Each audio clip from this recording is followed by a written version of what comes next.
J'en profite pendant notre dernière journée à Londres pour faire un petit topo de la ville avant justement qu'on quitte pour Édimbourg en Écosse. Donc, côté accessibilité, on a trouvé, moi et ma fille, qu'il y avait beaucoup d'accessibilité dans le sens que il y a des ascenseurs dans, je sais pas si c'est toutes les stations de métro, mais en tout cas, toutes celles qu'on a prises, il y en avait. Il y a les escaliers mécaniques aussi. On sent la différence des textures au parterre avec la canne, tout ça, donc on le sent vraiment quand on change de trottoir, quand on a les coins de rue, quand on arrive à des endroits spécifiques. Le plancher change aussi.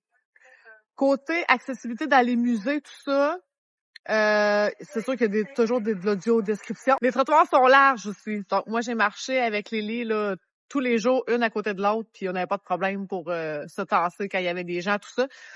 Donc, c'est plus large. J'ai trouvé aussi qu'il y avait moins de rues de pavés qu'ailleurs, dans d'autres grandes villes qu'on a fait du côté européen, comme Paris. Donc, ça se voyage mieux avec la canne.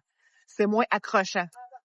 Qu'est-ce qu'on a aimé de la ville? On a beaucoup aimé l'architecture. Évidemment, nous, on vient souvent de ce côté-ci de l'océan pour ça. On aime l'architecture. On a beaucoup aimé à Londres qu'il y ait des grands parcs.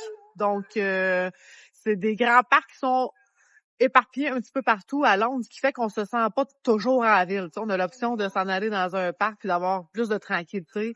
C'est grand, là. Donc, on parle pas du parc Maisonneuve à Montréal, là. On a beaucoup aimé aussi notre excursion en campagne. Donc, on est allé visiter 3 villages des Cotswolds. Et on a apprécié, c'est ça, de voir le côté plus campagnard, la campagne anglaise. Côté transport, c'est sûr que nous, on n'a pas eu besoin de prendre l'autobus. On a pris que les métros et le train. Donc, je peux pas m'avancer sur ça. Mais ça m'avait l'air quand même assez accessible. On a eu la chance de visiter le palais de Buckingham, évidemment, le Big Ben, London Eye, Tower Bridge. On est allé visiter le musée naturel de Londres, la cathédrale Saint-Paul, l'abbaye de Westminster, Tower of London, le musée de Sherlock Holmes. Ouais. Et on a eu la chance aussi de faire le tour du Hyde Park et du Regent Park. Alors, je vous retrouve à Édimbourg pour la suite du topo.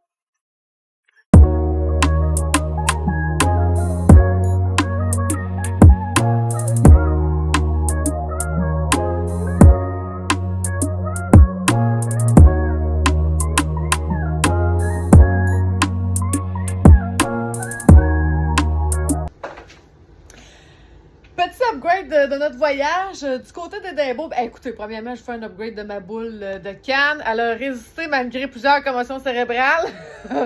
Elle a quand même résisté à notre voyage. Donc, c'était moins facile Édimbourg avec la canne. Je dois vous admettre, là, les tuiles par terre sont pas toujours égales. Fait que ça accroche beaucoup. Par contre, les gens, je les ai trouvés beaucoup plus sensibles à la canne, disons. Beaucoup plus respectueux. Oui, c'est quand ils voyaient la canne. Ils sont plus alertes. C'est vrai, c'est ça. Ils sont plus alertes. Ils connaissent plus qu'est-ce que ça veut dire, mettons, la canne blanche, ils se tassent, puis tu sais, ils prennent en considération beaucoup ça. J'ai vraiment aimé le peuple écossais pour de vrai, pour plusieurs raisons, mais surtout ça aussi pour leur attention, puis leur respect, leur façon de faire, c'était vraiment apprécié. Mon Dieu, si vous avez un chien guide, c'est le royaume des chiens. Ça se promène partout avec ou sans laisse. Ça va nager dans la petite rivière. Puis je sais pas s'ils ont toutes la même école de dressage à Édimbourg, mais tabarouette, j'ai pas entendu un chien japper, puis j'en ai vu, là. J'en ai vu dans des magasins, j'en ai vu marcher dans la rue, puis ils se croisent, les chiens, puis ça se regarde même pas.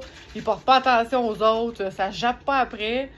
Fait que c'est vraiment super. Fait que pour un chien guide, ça serait vraiment une bonne place parce que justement, il serait pas déconcentré par les autres chiens, puis il pourrait avoir même beaucoup de liberté là, pour aller se promener comme il veut si jamais vous voulez prendre une pause, disons, en quelque part là, dans un parc, puis le laisser un petit peu aller. Il y a vraiment pas de danger. Puis ils sont les bienvenus partout. Édimbourg, en tout cas, c'est vraiment une ville pet-friendly, ça c'est sûr. Au-delà de ça, je vais quand même vous laisser dans le carrousel, c'est ça, des photos ou des vidéos pour ceux qui peuvent voir, ceux qui peuvent pas voir. Mon Dieu, essayez juste 2 secondes d'imaginer le gazon le plus vert que vous avez vu de votre vie. C'est ça. L'Écosse, là, c'est vert, vert, vert, c'est sûr, c'est ça. Il y a beaucoup de pluie quand même, mais mon Dieu que c'est beau. C'est vraiment beau, les montagnes. Puis il fait très clair pour nous autres, en tout cas du côté d'Édimbourg. Le soleil se levait vers 5h30 du matin, puis il se couchait vers 22h30. Donc pour nous autres, avec la rétinite pigmentaire, c'est super parce qu'on peut se promener longtemps avant que la noirceur arrive. Donc, c'est beaucoup plus gothique, là. On est ailleurs. On est vraiment plus à Londres, là. Si vous êtes capable de vous imaginer des bâtiments, exemple des cathédrales avec des toits très, très pointus, avec des couleurs très grises, bronze. C'est vraiment ça. C'est vraiment le style Harry Potter pour ceux qui ont une référence, là. Ou Games of Thrones. Donc, Édimbourg, c'est sûr que c'est une ville beaucoup plus petite que Londres, alors on peut pas comparer. Beaucoup moins de monde qui se promène et le débit est beaucoup moins rapide aussi, donc c'est plus lent, là. Les gens, ils sont pas pressés. On est allé faire aussi une excursion d'une journée, parce qu'évidemment, pour aller dans les Highlands, on doit avoir une voiture, puis bon, comme c'est pas possible pour nous, on a embarqué dans une excursion d'une journée. C'était vraiment super le fun. On a vu des châteaux, encore là, un style très gris, très sombre, très... médiéval. Très médiéval, c'est vrai ça. Ouais. Je vous dirais là qu'en Écosse, je pense que les seules couleurs que vous voyez, c'est les magasins qui ont décidé de mettre des fleurs alentour ou qui ont décidé de peinturer leur porte d'une couleur flash. Parce que sinon, là, on se maintient dans 50 Shades of Grey, là. Ah, les autobus, c'est le même principe qu'à Londres. On peut payer avec les cartes en rentrant. Donc, le tram, par contre, on a une petite anecdote, on a failli avoir un ticket. On pensait que c'était la même affaire, fait que nous autres, on est rentrés avec nos cartes en pensant qu'on allait payer. Puis non, il fallait acheter notre billet à l'arrêt du tram. Donc, il y a des petits distributeurs dehors, il fallait l'acheter là. Puis nous, on savait pas parce que quand le tram est arrivé, on a dit vite, vite, vite, il faut rentrer dedans, c'est lui qu'il faut qu'on prenne. Fait que comme on avait peur de le manquer, on est rentré directement. Mais là, à un moment donné, après, je sais pas, je vous dirais 4-5 arrêts, il y a quelqu'un qui rentre avec un dossard orange, puis on entend vérification des billets. Hey là, j'ai dit à Lily, merde, c'est sûr que je pogne une étiquette. Je sais pas pourquoi, ça a donné que ce monsieur-là a fait tout le monde, sauf moi puis Lily. Je sais pas si c'est la canne qui a changé quelque chose pour de vrai. Est-ce qu'il s'est dit, bon, elle, c'est gratuit pour elle, je sais pas. Mais mon Dieu, j'ai vu mon compte de banque défiler pendant 3 secondes dans ma tête en me disant « Ah shit, en livre sterling, ça va me coûter cher comme ticket. » Et bref, donc sachez que si vous y allez, les autobus c'est le même principe, mais pas le tram. À Édimbourg, on a fait une section qui s'appelle Dean Village. Donc, c'est un village qui avait été construit là au départ pour des ouvriers. Et puis, c'est vraiment tranquille. Puis, vous avez une promenade qui part de Dean Village jusqu'à Leith, qui est le secteur au nord, si je peux vous dire. C'est là où nous, on dormait dans le Airbnb. Et on a marché toute la promenade au complète pour voir de quoi ça avait de l'air. On longe une rivière, c'est vraiment tranquille, c'est le fun, c'est apaisant. On passe en dessous de certains viaducs. Puis, des fois, il faut dévier un petit peu dans la rue pour reprendre le sentier, mais ça dure pas longtemps. Donc, c'est vraiment une belle découverte pour nous.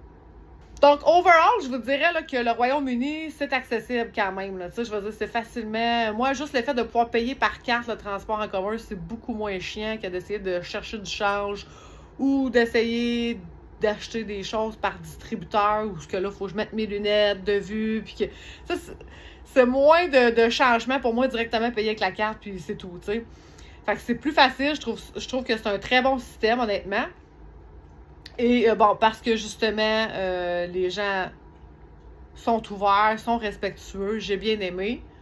Est-ce que j'aurais fait Londres toute seule? Non, ça c'est sûr que non. Trop de monde, puis à une vitesse trop rapide, là, tu sais, les gens sont pressés. Fait que non, mais avec quelqu'un, ça se fait très très bien, là. C'est sûr que si vous y allez comme nous en mai, c'est plus tranquille, tu sais, que si vous choisissez juillet et août, et de toute façon, c'est moins cher aussi en mai. Puis comme je vous dis, avec les longues journées à Édimbourg, c'est super le fun. Londres, les journées sont un petit peu plus courtes. Je vous dirais que le soleil se couche plus vers 20h30, 20h45, mais quand même, vous avez amplement le temps de faire ce que vous avez à faire avant de rentrer. Mais côté financier, par contre, ça l'est vraiment pas. C'est sûr que c'est le voyage qui m'a coûté le plus cher à cause du taux de change, évidemment. Et c'est pas le meilleur voyage non plus côté gastronomie, là, dans le sens que, tu sais, on a mangé, oui, le fish and chip, tout ça, le haggis, ça, c'était bon, mais je trouvais que c'était limité dans la gastronomie versus d'autres pays qu'on a visités versus d'autres villes qu'on a vues. Donc voilà, j'espère que vous allez apprécier le petit montage que je vous ai fait. Puis n'hésitez pas si vous avez des questions.